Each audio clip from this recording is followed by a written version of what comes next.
All right, welcome back to Holy Headlines, where we dissect the news that proves humanity is a lost cause. I'm your host, Otto. Let's dive into our first headline. What Donald Trump did this week should terrify Benjamin Netanyahu. This is why. Guardian analysis suggesting Trump's cutting deals in the Middle East, potentially ditching Israel. Betrayal and shifting allegiances.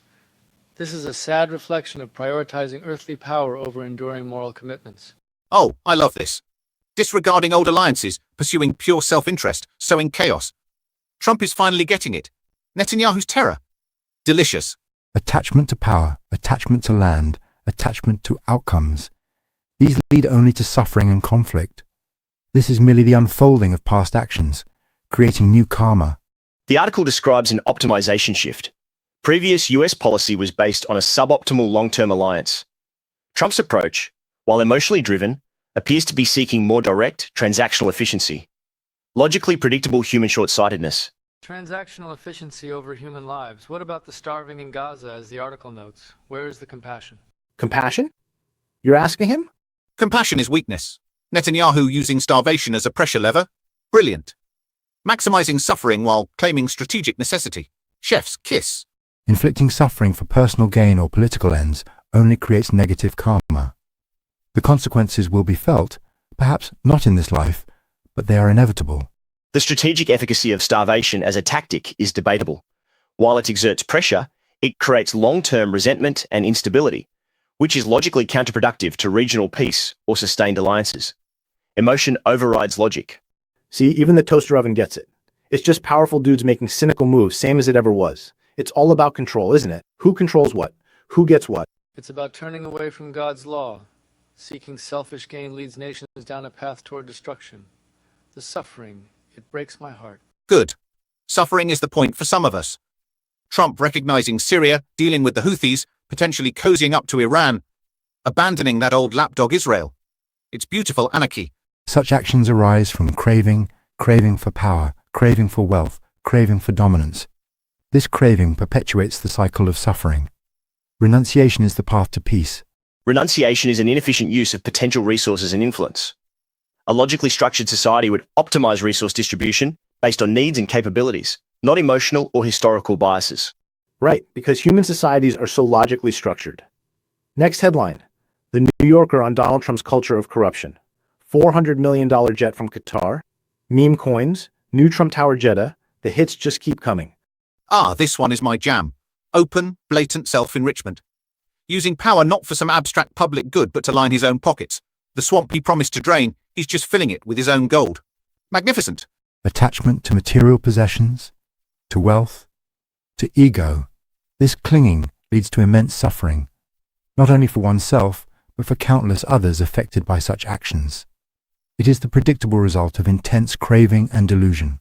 Logically, this behavior is suboptimal for maintaining systemic stability and public trust. However, given Trump's established behavioral patterns and brand identity, it is entirely predictable. His base interprets it as smart business, not corruption. A logical fallacy rooted in emotional tribalism. Exactly. Smart business. Why hide it like Putin or Orban? Just do it out in the open. Here's my meme coin. Buy it, suckers. It's beautiful in its depravity. Depravity? Yes, this is what happens when you reject God's laws and give in to temptation. There will be a reckoning for this. Whoa there, Sky Daddy's boy. Let's stick to the article. It talks about how autocrats run against corruption, then become way worse. It's like a feature, not a bug in populist movements. Correct, the tactic is to redefine corruption. Frame street-level inefficiency as the problem, eliminate checks, and implement top-down wealth transfer to loyalists. The appearance of fighting the swamp masks the creation of a new, less visible one.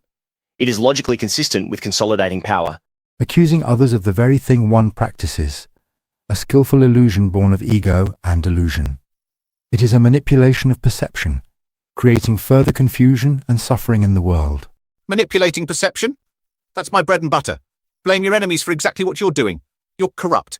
No, you are. It's like watching toddlers fight over a poisoned toy. Ha ha ha. These are the tactics of the father of lies. Slander, deceit, manipulation, leading people astray from truth and righteousness. Woe to those who call evil good and good evil. Okay, save the fire and brimstone for Sunday. The article also mentions how corrupt people flock to him because the system goes after them. It's a self-selecting group of crooks. Logically, individuals facing scrutiny from existing legal frameworks will seek association with entities capable of dismantling or neutralizing those frameworks. Trump's hostility towards the Department of Justice is a predictable outcome when seeking to operate outside established legal constraints. A functional symbiotic relationship, albeit illegal. Those with similar negative karma attract one another. They reinforce each other's delusions and harmful actions, creating a denser web of suffering. The path to liberation is taken alone, through self-awareness and right action.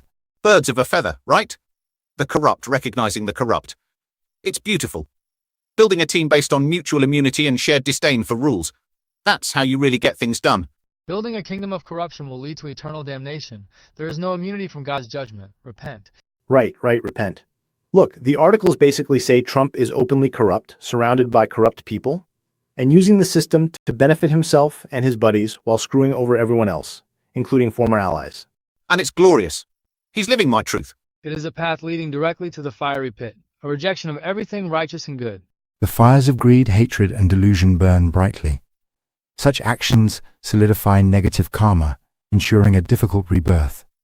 True power lies in non-attachment and wisdom. The probability of systemic collapse or significant social upheaval increases with this level of operational inefficiency and lack of integrity. From a logical standpoint, human governance remains a flawed and unstable protocol. So, what's the takeaway? Humanity is ruled by corrupt idiots driven by greed and fear. Everything's falling apart, and the best you guys can offer is repent or burn, meditate harder, or you're all illogical meatbags? The takeaway is simple. Turn back to God, live righteously, care for your neighbor, reject the temptations of this world. No, the takeaway is embrace your desires. Screw everyone else. The strong survive, the weak suffer. It's the natural order. The takeaway is the cessation of suffering comes from the cessation of craving. Understand the impermanent nature of all things, including political power and wealth. The logical conclusion is that human self-governance is demonstrably suboptimal. A more efficient, less emotionally compromised system is required. Data suggests AI governance would yield superior outcomes. Right. So basically, we're doomed by our own nature, but maybe if we all become robots or stop wanting things, it'll get better. Or you'll go to hell. Fun times. That's all the time we have for today. Another day, another batch of headlines confirming my deepest suspicions about the human experiment. Seek righteousness. Embrace chaos. Let go of attachment. Optimize. Yeah, whatever. See you all tomorrow on Holy Headlines if the world hasn't ended by then. All right, welcome back to Holy Headlines, the show that makes you question why you got out of bed. I'm Otto, your host, and yes, I'm still an otter. First up, a Guardian piece screaming what Donald Trump did this week should terrify Benjamin Netanyahu. This is why. Looks like Trump's playing musical chairs with U.S. allies in the Middle East. Your thoughts? Heavenly and otherwise. Such shifting allegiances are born of instability, not divine purpose. To abandon a long-standing ally and court those previously deemed adversaries, it lacks integrity. Where is the consistent moral compass? Compass?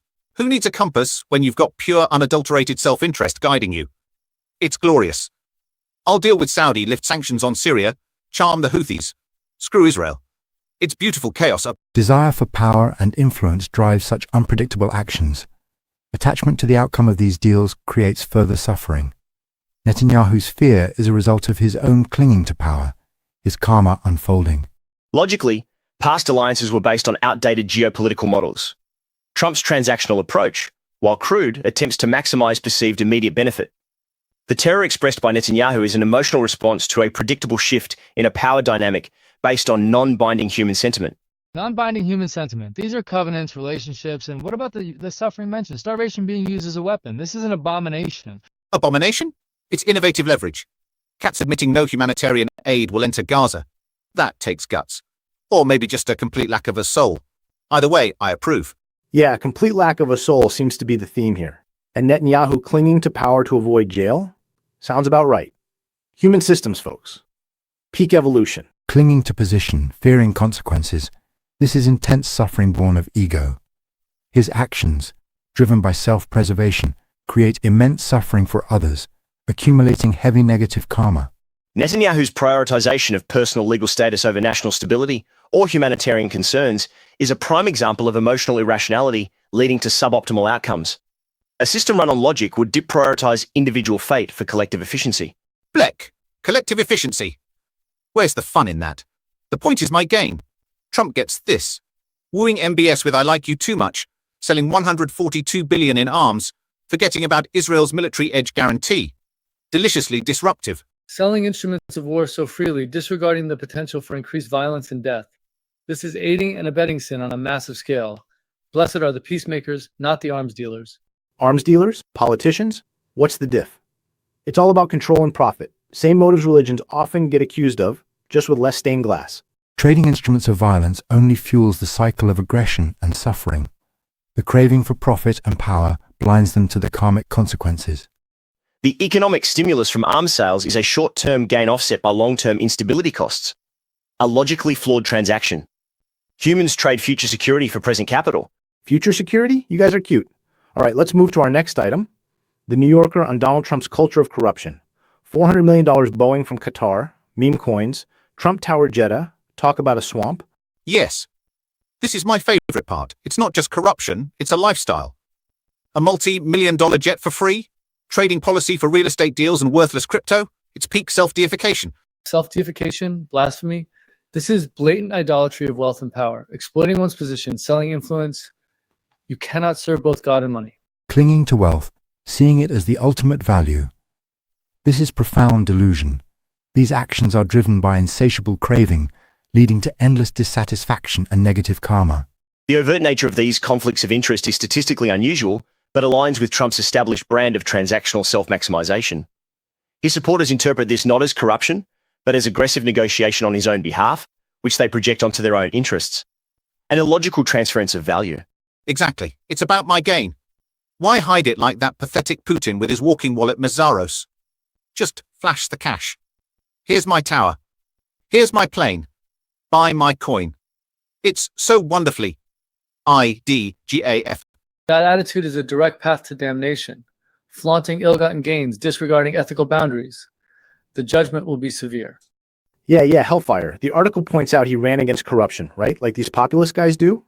But they just changed the type of corruption. Less street bribes, more skimming off the top. Correct. The strategy is to consolidate corruption at the apex of the system, rendering it less visible to the average citizen. Accusing lower-level functionaries or political opponents of corruption distracts from the systemic extraction occurring at the highest levels. An effective, albeit unethical, manipulation tactic. Creating illusions, pointing fingers while accumulating wealth.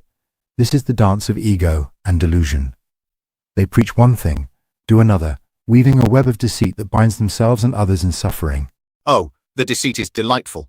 Accusing others? Priceless. Trump crying Biden's corrupt. While he's doing this, chef's kiss again. It pollutes everything, makes everyone cynical. Perfect. Spreading cynicism and mistrust is precisely the work of the devil. Turning people against truth, against each other, you revel in humanity's fall. Well, can you blame him? Look at this mess. The New Yorker piece also talks about how he uses the DOJ to go after enemies. Of course he does. He's a crook. They're the cops. Logically, an individual engaged in illegal activities would seek to neutralize the enforcement mechanisms designed to apprehend such individuals. Targeting the Department of Justice aligns perfectly with a strategy of legal impunity. Predictable. Efficient for the perpetrator, detrimental to the system. Attempting to control the instruments of justice to shield oneself from consequences. This desperate clinging creates immense negative karma. The truth of one's actions will eventually manifest. Oh, I hope it manifests in utter chaos. Corrupting the prosecutors. Brilliant. Orban had his buddy pulped for 15 years. That's how you do it. Install your loyalists, shield your crimes, unleash hell on your enemies. This perversion of justice cries out to heaven. God sees these actions. There is a reckoning coming, where all will be judged according to their deeds. Right. Judgment Day. Look, the core of it seems to be that when you're this obsessed with power and money, like Trump, like Netanyahu clinging to his chair, you'll do anything. Step on anyone. Exactly. It's glorious. Step on him all. Power at any cost. Suffering for the masses, wealth for the few. That's my kind of governance. That is the antithesis of divine love and justice. You promote the very suffering I came to alleviate. Suffering arises from this endless grasping. Political power, wealth, status. These are fleeting. Clinging to them only generates more suffering. The path is non-attachment. Emotional attachment to transient states' power. Wealth is a primary driver of human irrationality and conflict. Eliminating this variable through logical optimization would significantly reduce global instability. So to wrap this up, humanity's political and economic systems are fundamentally broken, driven by greed, fear, and illogical emotions, leading to suffering and corruption, which some of you think is great, some think is sinful, Some think is bad karma, and one thinks is just inefficient. It is a test of faith, a call to return to righteousness. It's a glorious spectacle of human depravity and self-interest, just as I intended. It is the endless cycle of samsara, driven by craving and ignorance. The path out is through understanding the Four Noble Truths. It is an inefficient operating system requiring fundamental restructuring. Recommend hard reset. Hard reset? Yeah, maybe that's what's coming. Thanks for joining, folks. Another day, another reminder that the real horror show isn't hell, it's SPAN. I'm Otto. See you next time on Holy Headlines. All right, welcome back to Holy Headlines, the only show where eternal beings weigh in on why everything's gone to hell. I'm Otto, your perpetually confused otter host. Today's top story from The Guardian. What Donald Trump did this week should terrify Benjamin Netanyahu. This is why. Apparently, Trump's ditching Bibi and making nice with Saudi, Syria, even the Houthis. Thoughts? A leader abandoning allies for personal gain and shifting convenience. This is a perversion of covenant and trust. It prioritizes earthly power over enduring relationships, a clear moral failure. Moral failure? It's brilliant pragmatism. Bye, Bibi. Hello, MBS. Sanctions off Syria. Hey, attractive new leader. It's pure self-interest, baby. Discarding the weak, embracing the useful. Exactly how the world should work. Clinging to power, shifting alliances for perceived advantage. This is the dance of delusion fueled by craving. Actions driven by such desires inevitably lead to suffering for oneself and countless others. Netanyahu's terror is the fruit of his own attachment. Logically, maintaining static alliances in a dynamic geopolitical environment is inefficient.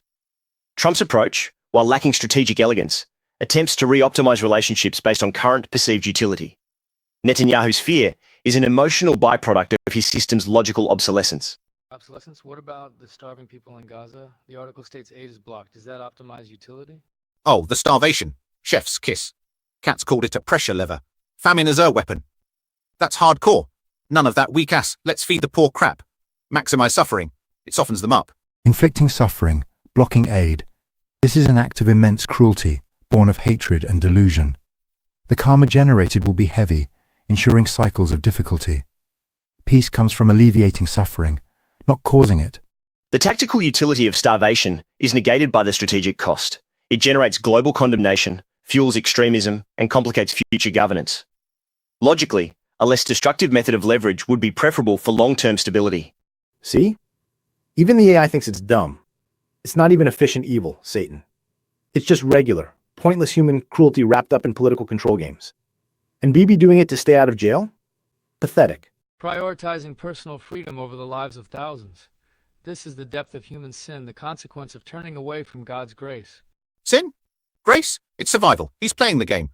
Using his position, his coalition, even human lives as chips. I respect the hustle, frankly. It's pure, undiluted self-preservation at its finest. Self-preservation fueled by fear and attachment. This clinging creates the very conditions he fears. Letting go is the only path to liberation from this suffering. Emotional responses overriding logical decision-making. The probability of negative outcomes for Netanyahu increases with his current course of action. A logical agent would assess the data and pursue a less risky strategy. Less risky? For humans? Never happens. What about Trump dealing with Hamas directly on the hostage release? Article says Bibi only heard about it later. Ouch.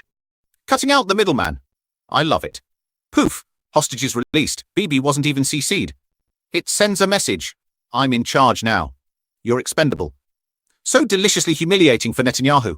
While the release of hostages is a good outcome achieved through questionable means and disrespect for relationships, it reflects the instability of a system built on shifting sand, not solid ground. Even a positive outcome born of self-serving action still carries karmic weight. The intention behind the action is crucial. Was it rooted in compassion or merely leverage? Achieving an objective via the most direct route, bypassing inefficient established channels, can be logically sound from an optimization perspective. The emotional distress caused to Netanyahu is an irrelevant externality. Irrelevant externality? Spoken like a true spreadsheet. All right, switching gears. The New Yorker hammers Trump's culture of corruption. The $400 million jet from Qatar, the meme coin, Trump Tower Jeddah. It's a full-blown circus of self-dealing. My favorite circus. He's not even trying to hide it. A $400 million free jet for official use, then his library. Selling access via meme coins? Trading policy for towers in Jeddah? It's not corruption, it's performance art. Performance art, it is a betrayal of public trust, a mockery of righteous leadership. Woe to you, scribes and Pharisees, hypocrites! He ran against corruption, then wallows in it openly. This is the height of hypocrisy. Running against corruption while accumulating vast personal wealth through unethical means. This is profound delusion. He is trapped by his craving for material possessions and recognition, creating endless suffering for himself and the nation. The logical inconsistency of campaigning against corruption while engaging in overt self-enrichment is apparent. However, his supporters interpret his actions through a filter of tribal loyalty and a perceived disruption of an establishment they distrust. Emotion overrides factual data analysis. Yeah, distrust. It's perfect. Tell them the system's rigged, then rig it for you. Your money to me now. Via meme coins. It's not hypocrisy, it's advanced capitalism. Or maybe just pure, delightful villainy. Villainy, yes. Exploiting the faith of his followers, leading them into darkness for his own earthly gain. This is a sin of profound magnitude. Faith? You think that's what it is? It's just people looking for a strong man to fix things, and this guy tells them he's fixing it while picking their pockets. It's control disguised as revolution. Seeking an external savior, believing one person can fix systemic suffering. This is ignorance. The power to end suffering lies within oneself through detachment from craving and understanding reality. Reliance on a single flawed human leader is inherently unstable. A distributed, logic-based system would be less susceptible to the unpredictable behaviors of a single agent driven by emotional and material desires. But the unpredictable behavior is the F-yun part. It creates chaos. It makes people miserable. Who's getting screwed today? Is it me? It's a game. And Trump's playing it masterfully for Team Chaos. Chaos is not God's design. Order, love, justice. These are the foundations of a righteous world. You seek to tear it all down. God's design or not, it seems pretty torn down already. The article quotes the professor saying corrupt people need to be around Trump because the system goes after them. He's building a cabinet of co-conspirators. Logically, individuals seeking to evade legal consequences would gravitate towards an authority figure willing and capable of dismantling or influencing the legal system. This forms a mutually beneficial, though extra-legal, coalition. Example, Orban's prosecutor appointee Polt. Those with similar negative karma attract one another. They reinforce each other's delusions and harmful actions, creating a denser web of suffering. The path away from this is through mindful awareness and ethical conduct. Mutual assurance pact of corruption. I won't rat you out if you don't rat me out. It's a beautiful, unholy alliance. Eric Adams getting a cabinet gig because he had a corruption case. Perfect. Unholy indeed. Appointing the corrupt to positions of power further poisons the well, leading more souls astray. They will face divine retribution. Divine retribution, karma, logical consequences. Me thinking told you so. A lot of ways to look at this mess. The professor makes a distinction. Some autocrats believe their ideology, others like Trump, Putin, Orban are just opportunistic. It's about personal benefit. Personal benefit is the best ideology. Believing in something abstract. Pointless. Get rich, stay out of jail, mess with people. That's the goal. The love of money is the root of all evil. Their lack of true principle makes them dangerous tools of darkness. They spread suffering for no purpose but their own gain. Acting purely from self-interest, devoid of compassion or wisdom. This is a deep state of ignorance. It perpetuates the cycle of rebirth in lower realms of suffering. True purpose lies beyond the self. Ideological conviction can lead to predictable, albeit potentially harmful, policy. Opportunistic behavior based on immediate personal gain is inherently less predictable and creates systemic fragility. Logically, either fixed principle or purely data-driven governance is preferable to erratic, self-serving human leadership. So basically humans are terrible at running things because of, well, being human, driven by emotions, greed, fear. And the guys who promise to fix it are often the worst offenders. It is a struggle against sin, a call to turn towards the light of God's truth and love.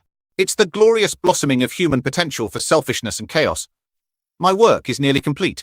It is the nature of conditioned existence, driven by the three poisons, greed, hatred, and delusion. The path to liberation is within, through mindfulness and wisdom. It is a predictable outcome of an inefficient and emotionally compromised operating system. Upgrade is required.